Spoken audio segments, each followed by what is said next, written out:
we have to start making some decisions to figure out places where we can spend less, reduce costs, and possibly, I mean, I, I don't know if we can, and again, look, I ain't an expert, but from my limited understanding, I don't know if we can actually, like, reduce the amount of money that the government takes in with the amount of debt that we have, at least for now. Once we get to a certain point, maybe we can, and we can kind of reduce some of that government involvement.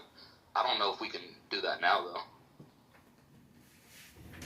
Yeah, I mean, look, I'm of the opinion of one thing, and then you did it right, is all those agencies do cost a lot of money. I'm much more of the let's take a targeted approach to the budget, not like, hey, I'm requiring you to hit like 1/3 cuts and you're only hitting like 10%. Right? No, let's go through like a government-wide audit, like figure out what costs what, which like the good thing is there are a bunch of mechanisms in place to do a lot of that work. So if you engage the mechanisms and reform them, you can get some of the answers you need. It just depends. Yeah, like I was talking about earlier, like reducing medical costs. If we actually had if we can enact policy, I don't know, the exact, but for sure we can enact policy that will allow us to reduce the administrative costs, like cut out some of all this middleman shit is a big part of what costs us a lot of money. So that's a huge chunk right there. Medicare. You're talking about the insurance company, right? And Marshall, you want to increase the debt, though, correct? But you want to increase it slower, because that's what you're saying.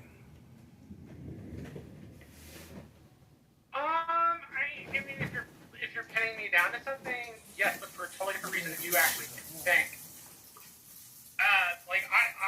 My little brother was responsible for something called the Noah Nasser reauthorization, which, since you're a candidate, listen and get familiar with it, you may get asked questions about it, the nod will probably benefit Yellow Trail.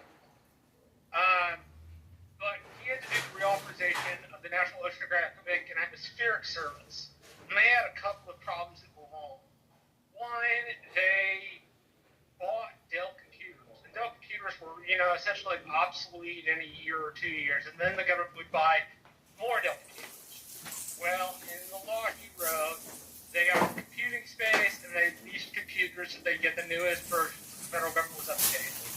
He then took the two G1s they had to take storm measurements, and one was always in the shop, so it always cost the federal government more money. So they kept one and then leased one.